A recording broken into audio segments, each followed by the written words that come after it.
हमारी जो deputy commissioner Jammu है उनकी तरफ इशारा दिया गया खुल के, लिखा हुआ उस पे कि वो विटनेसेस को इन्फ्लुएंस करने की कोशिश की है उन्होंने। जम्मू की पूरी जनता जानती है, ऑब्जेक्शंस को चेंज किया गया। जो पहले दबाव था ना, दबाव था तभी ऑब्जेक्शन चेंज होते हैं, ऐसे थोड़ी होता है। आप मुझे बताइए आज तक कितने केसों में एसीबी ने स्टैंड चेंज किया है। और मैं आपको दूसरी बात ये कहना चाहता हूँ, ये फिट केस है। अब क्या करें, मैं ये कहूं कि इसको सीबीआई के पास दे दी। उसके बाद देखिए वो टीम जिसने सक्सेसफुल ट्रैप लेट किया, ठीक है, आप मुझे बताइए उनके ऊपर कितना दबाव आया होगा, कितनी परेशानी उन्होंने देखी होगी, कितनी वहां पे बहस हुई होगी, जिस तरह से स्टांस को चेंज किया गया।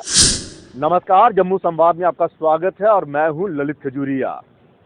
क्या जम्मू कश्मीर में सिर्फ छोटे ओहदे पर बैठने वाले जो सरकारी कर्मचारी हैं वही भ्रष्ट हैं?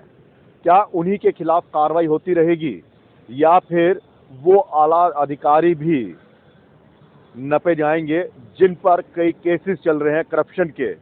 लेकिन हकीकत ये है कि जम्मू कश्मीर की सरकार जो है वो उन्हें बचाने की कोशिश कर रही है, चाहे वो IAS ऑफिसर्स हों या KAS ऑफिसर्स हों जिन पर भ्रष्टाचार के आरोप लगे। ये मैं नहीं कह रहा, ये बकायदा जम्मू कश्मीर लद्दाख हाई कोर्ट की डिवीजन बेंच ने शायद ये स्टेटस पूछा है सरकार से कि बताइए जिन जिन ऑफिसर्स पर करप्शन के चार्जेस लगे हैं उनका स्टेटस क्या है, क्या उन पर कार्रवाई हो रही है या नहीं हो रही। आपको याद होगा कि हमने शेख शकील जी के साथ ही आज से करीब 7-8 महीने पहले एक डिबेट की थी और उसमें बकायदा हमें ये पता चला था कि DOPT तो चाहता है कि वो कार्रवाई करे, लेकिन जम्मू कश्मीर की सरकार की तरफ से वो फाइलें दबा दी गई हैं। आज एक बार फिर वो जो जिन है ना वो बोतल से बाहर आ गया है और शेख शकील जी हमारे साथ हैं। भ्रष्टाचार के खिलाफ जो बिगुल फूंका हुआ है वो बकायदा उस पर अड़े हुए हैं और वीडियो डालते रहते हैं। इसी पर हम बातचीत करेंगे। सर, आज क्या कहा है? ललित भाई, मैं आपको एक चीज कहना चाहता हूँ। आज से कोई 1.5 साल पहले हमारे एडवोकेट जनरल DC राणा साहब ने खंडपीठ में 4 कंपाइलेशंस जिसे कहते हैं वो पेश की थी, जिसमें उन्होंने जम्मू कश्मीर उच्च न्यायालय को ये इन्फॉर्म किया था कि कितनी FIRs हैं जो एंटी करप्शन ब्यूरो की हैं, जिसमें अभी प्रोसिक्यूशन सैंक्शन जो है वो अवेटेड है। ये मैं थोड़ा सा क्लियर कर दूं कि जो ही किसी FIR में करप्शन के केस में जब इन्वेस्टिगेशन मुकम्मल हो जाती है, चालान पेश करने के लिए उस मुलाजिम के खिलाफ, मुलजिम के खिलाफ सरकार से उसकी परमिशन लेनी पड़ती, जिसको हम प्रोसिक्यूशन सैंक्शन कहते हैं। अच्छा, ठीक। ये मैं आपको बता दूं कि जो स्टेटस आज से 1.5 साल पहले दिया गया, ये 35 FIRs थी एंटी करप्शन ब्यूरो की। 35 FIRs, और पिछले 1.5 सालों से सरकार खामोश है, कोई स्टेटस हाई कोर्ट में फाइल नहीं बताया गया लेटेस्ट। और दूसरी बात जो मैं सबसे इम्पोर्टेंट कहूंगा, हमारे जो IAS ऑफिसर्स हैं, जम्मू कश्मीर उच्च न्यायालय ने पूछा था कि बताइए कि कितने लोगों के खिलाफ डिपार्टमेंटल प्रोसीडिंग्स और क्रिमिनल प्रोसीडिंग्स हैं जो कि IAS ऑफिसर्स हैं। तो इन्होंने कुछ FIRs का मेंशन किया था, और सबसे इम्पोर्टेंट जो FIR है जो मैं आपको बताना चाहता हूँ, ये 2 FIRs हैं जो कि CBI चंडीगढ़ को ट्रांसफर हुई थी जम्मू कश्मीर की सरकार की द्वारा। और ये कौन सा केस है? ये गन लाइसेंसेस वाला ये वही वाला केस है जो पूरे हिंदुस्तान में छापे पड़ते रहे, जो पूरे हिंदुस्तान में, और जो राजस्थान की जो ATR थी, जिसने जम्मू कश्मीर सरकार को लिखा कि भाई हमने जो सिक्योरिटी गार्ड हैं जब इनके लाइसेंस चेक किए तो ये मालूम हुआ ये तो लाइसेंस जारी नहीं हुए हैं, ये सभी फेक लाइसेंसेस हैं। और ये मैं आपको बता देना चाहता हूँ ललित भाई, इसमें हमारे टॉप IAS ऑफिसर जो हैं वो इन्वॉल्व हैं। मैं अभी जानबूझकर, क्योंकि मैं लॉ का स्टूडेंट हूँ, मैं उनका नाम नहीं लूंगा, जिनकी प्रोसिक्यूशन सैंक्शन जो है वो CBI ने मांगी है। और अंदर भी तो रहे थे, एक तो अंदर है, वो तो सबको मालूम है, कुंवर राजीव रंजन जी जो जम्मू के डिप्टी कमिश्नर भी थे। और मैं दूसरा आपको ये चीज ये बता दूं कि प्रोसिक्यूशन सैंक्शन की जो फाइल थी IAS अधिकारियों की आर्म्स लाइसेंसेस केस में, 9 अप्रैल 2021 को जीएडी ने, जम्मू कश्मीर की सरकार ने, department of personal and training government of India को अप्रैल 2021 में भेज दी थी। और मैं ये भी आपको बता दूं कि डीओपीटी ने उस फाइल के ऊपर कुछ ऑब्जर्वेशंस रेज की थी और जम्मू कश्मीर सरकार को वो फाइल वापस भी है। तो उसके बाद जो है वो फाइल हम कहते हैं ना बस्ता खामोशी, तो वो बस्ता खामोशी में फाइल पड़ी हुई है। वो इसलिए क्योंकि ये आईएएस ऑफिसर जो इस केस में इन्वॉल्व हैं वो जम्मू कश्मीर में ही नौकरी कर रहे हैं और महापुरुष जी के ही वो एडमिनिस्ट्रेटिव सेक्रेटरी हैं। मैं ललित भाई आपके द्वारा इस मीडियम के द्वारा मैं अपने विकास पुरुष, अपने महापुरुष एलजी मनोज सिन्हा साहब को ये कहना चाहता हूँ, आप हमें रोज ये सबक देते हैं, दर्स देते हैं, प्रवचन देते हैं, जीरो टॉलरेंस। इन्होंने तो मुंबई में बकायदा एक भाषण दिया था, वहाँ पे कह रहे थे कि जम्मू भ्रष्टाचार मुक्त हो गया। और लेकिन हाँ, सत्यपाल मलिक जी का एक बयान अभी भी पिछले दिनों आया था। उन्होंने कहा था कि मुझे इस चीज़ का अफसोस है कि भ्रष्टाचार को मैंने उजागर किया, लेकिन उन्हीं भ्रष्ट ऑफिसर को प्रमोशन दे दी गई। देखिए, मैं आपको ये चीज़ कह रहा हूँ, सुप्रीम कोर्ट के आदेश ये हैं कि जब भी कोई इन्वेस्टिगेटिंग एजेंसी अप्रोच करेगी कॉम्पिटेंट अथॉरिटी को, सरकार को प्रोसिक्यूशन सैंक्शन के लिए, तो उसको देनी पड़ेगी। 3 महीने की मोहलत फिक्स की है सुप्रीम कोर्ट ने। और साथ में ये कहा है कि अगर 3 महीने के अंदर कोई भी सैंक्शन अगर नहीं आएगी, it is a deemed sanction. तो मैं ये चीज कहता हूं कि क्या सुप्रीम कोर्ट की कोई रिस्पेक्ट जम्मू कश्मीर में है या नहीं, या फिर यूं कहें कि बाबू लोगों पर जो बड़े हैं उनको पर कार्रवाई नहीं करना चाहता प्रशासन।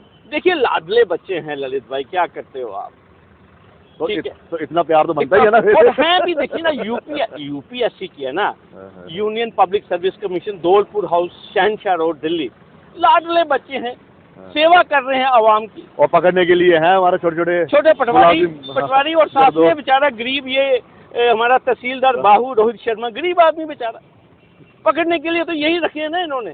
किसी ने 50,000 लिया, किसी ने 30,000, कोई फर्द इंतखाब की नकल, कोई गिरदावरी की नकल, 500, 1000, 50,000। देखिए ना कितना तंग किया बेचारे रोहित शर्मा को, आपको मालूम ही है। लेकिन अब जम्मू कश्मीर उच्च न्यायालय ने एक बहुत सीरियस व्यू लिया है। मैं वही कह रहा हूँ, ये एक सरकार को आईना दिखाया, या सरकार को चेताया कि भैया आप भ्रष्टाचार पर जो है वो पर्दादारी कर रहे हैं, पर्दा डाल रहे हैं, इसीलिए तो आप फाइल को आगे नहीं बढ़ा रहे।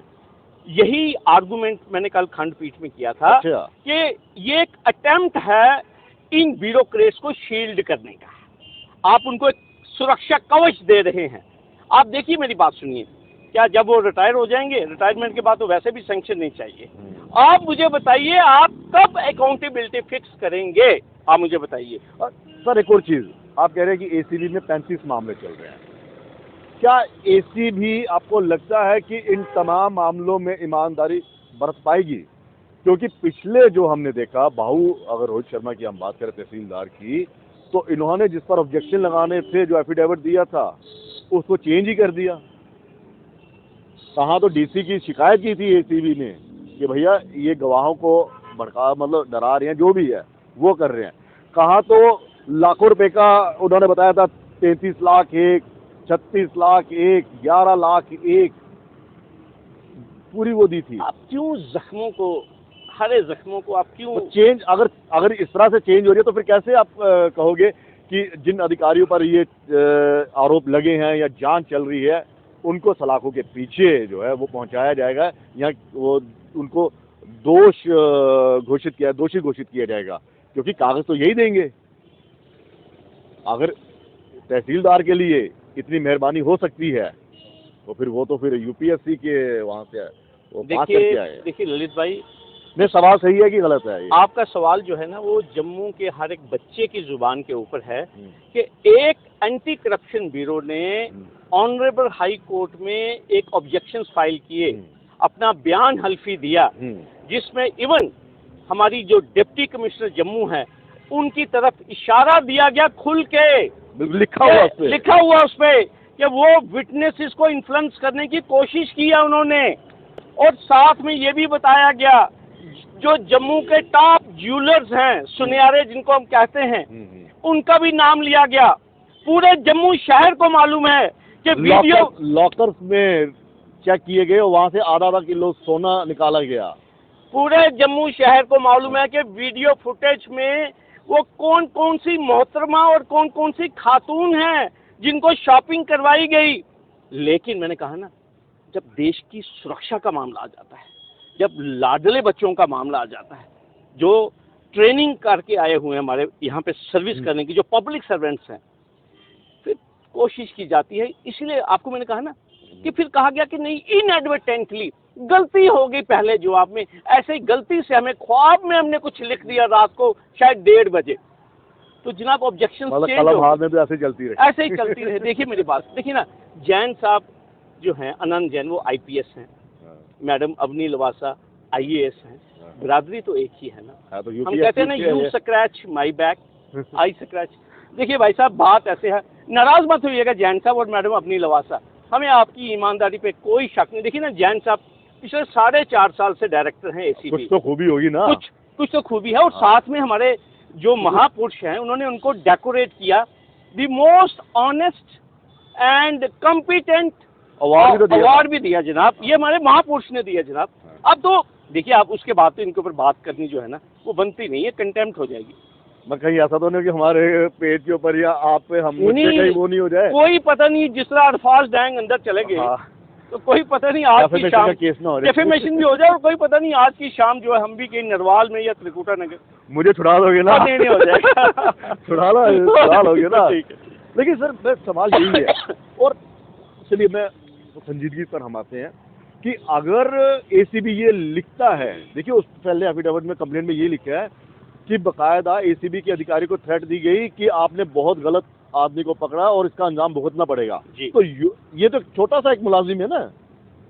बिल्कुल ठीक है। तो उन मुलाजिमों की क्या अप्रोच होगी, कितने वो पावरफुल होंगे जो UPSC करके आए हैं और यहाँ पर IAS बनकर बैठे हुए हैं। ललित भाई, मैं आपको एक बड़ी साफ और बड़ी स्पष्ट बात कहना चाहता हूँ, ताकत के आगे तो झुकना पड़ेगा। जो है ना, मैं आपको साफ कहूँगा, ये जो एंटी करप्शन ब्यूरो है, ये जम्मू कश्मीर सरकार का इदारा है। इसको टेलीफोन आता है GAD से। आज मैं खुल के बात करूंगा। नहीं, खुल के बताइए लोगों को। ठीक है, मैं ये ACB जी लगाऊंगा मैं इनके साथ। जो ACB जी है ना, ये छोटों को बड़ा तंग करते हैं। ये जनाब सिलेक्टिव है, ये मैं आपको साफ कहूंगा। बहुत ईमानदार अपराइट हमारे वहाँ पे लोग काम करते हैं, लेकिन वो इंडिपेंडेंटली काम नहीं कर सकते। सुनने में तो ये भी आया कि जिन्होंने यहाँ पर रेड डाली थी, बाहू जो तहसीलदार को गिरफ्तार किया था, और जब बचाने की कोशिश, जो चर्चा है जी, ये चर्चा है जनाब, हम आरोप भी नहीं लगा रहे, हम खाली बातचीत कर रहे हैं। तो जिन्होंने पकड़ा था उनके और अपने आला अधिकारियों के बीच में काफ़ी टकराव हो गया था। वो कहते जनाब, यहाँ तो हम झूठे हैं, फिर ACB झूठी है, हम झूठे हैं, या फिर आप कर लीजिए कुछ इस तरह। देखिए, बात जो है वो बाहर। ललित भाई, मैं आपको एक चीज़ कहना चाहता हूँ, it is a matter of record. Jammu की पूरी जनता जानती है, ऑब्जेक्शंस को चेंज किया गया। जो पहले दबाव था ना, दबाव था, तभी ऑब्जेक्शन चेंज होते हैं, ऐसे थोड़ी होता है। आप मुझे बताइए, आज तक कितने केसों में ACB ने स्टैंड चेंज किया है। और मैं आपको दूसरी बात ये कहना चाहता हूँ, ये फिट केस है। अब क्या करें, मैं ये कहूँ कि इसको CBI के पास दे दीजिए, तो CBI को भी सुप्रीम कोर्ट ने कहा कि ये तोता है, केज्ड पैरेट। अब आप मुझे बताइए, हम जाएं तो जाएं कहाँ? और सबसे बड़ी बात कि सबसे बड़ी गलती ये हो गई ACB के उस ईमानदार ऑफिसर को जिसने ये ट्रैप कंसीव किया, उसको एहसास नहीं था कि ये जो रोहित शर्मा हैं वो इतने इन्फ्लुएंशियल हैं, वो इतने पावरफुल हैं, उनकी जो रूट्स हैं वो दूर दूर तक हैं। और आप उसके बाद देखिए, वो टीम जिसने सक्सेसफुल ट्रैप लेट किया, ठीक है, आप मुझे बताइए उनके ऊपर कितना दबाव आया होगा, कितनी परेशानी उन्होंने देखी होगी, कितनी वहाँ पे बहस हुई होगी, जिस तरह से स्टांस को चेंज किया गया। तो मैं तभी तो कह रहा हूँ, कोर्ट इनको जितने मर्जी ऑर्डर दे, करनी तो उन्होंने अपनी है ना। जी जी जी। आपको लगता है इसमें कुछ कोर्ट का जो आपने ये मांगा उन्होंने कि रिकॉर्ड बताइए क्या प्रेजेंट स्टेटस है, कितने के ऊपर आपने कार्रवाई की है, तो ये बताएंगे, सच बताएंगे या घुमाते रहेंगे? देखिए बात ऐसे है, मैंने आपको पहले भी कहा, सुप्रीम कोर्ट के आदेश ललित भाई बिल्कुल क्लियर है। हमारी विंटर ब्रेक के बाद फरवरी में ये केस लगेगा, कोर्ट के सामने स्टेटस आएगा, भारतीय सरकार भी अपना एफिडेविट देगी, जम्मू कश्मीर सरकार भी अपना एफिडेविट देगी, दूध का दूध, पानी का पानी जो है वो सामने हो जाएगा। फरवरी का इंतजार करना पड़ेगा। हाँ। और फिर उसके बाद आप देखेंगे, इसी तरह मैं आपको बताऊंगा एसीबी कितनी ईमानदार है। और भारतीय सरकार भी कहती है कि जीरो टॉलरेंस। तो जो देश की सुरक्षा के जो मामले हैं, गैर कानूनी तौर पे हथियारों के जो लाइसेंस बनाए गए, अगर उसमें भी सरकार इनसेंसिटिव है, फिर तो अल्लाह स्लोगन फिर मैं ये कहूँगा अल्लाह हमारा हाफिज है। चलिए सर, बहुत बहुत शुक्रिया। तो फरवरी तक का इंतजार करना पड़ेगा, जब दोनों सरकारों की तरफ से एफिडेविट वहाँ पर पेश किया जाएगा, जो भी प्रेजेंट स्टेटस है वो पेश किया जाएगा। लेकिन सवाल फिर वही, क्या ईमानदारी बरती जाएगी? क्योंकि एसीबी का एक कारनामा सामने आ चुका है कि कैसे दबाव में एफिडेविट तक चेंज कर दिए गए। क्या वो एसीबी 35 केस जो चल रहे हैं एसीबी के तमाम आला अधिकारी जो भी है भ्रष्टाचार को लेकर, क्या उसमें ईमानदारी बरती जाएगी? और दूसरा ये है कि भ्रष्टाचार वाकई हुआ है या फिर ऐसे ही चल रहा है हवा में ही, और ये हवा में बोलते आ रहे हैं कि zero tolerance, zero tolerance, zero tolerance. अब ये जीरो टॉलरेंस जो है वो कितनी जीरो पर आती है, ये मनोज सिन्हा जी बेहतर बताएंगे। फिलहाल इजाजत दीजिए, नमस्कार।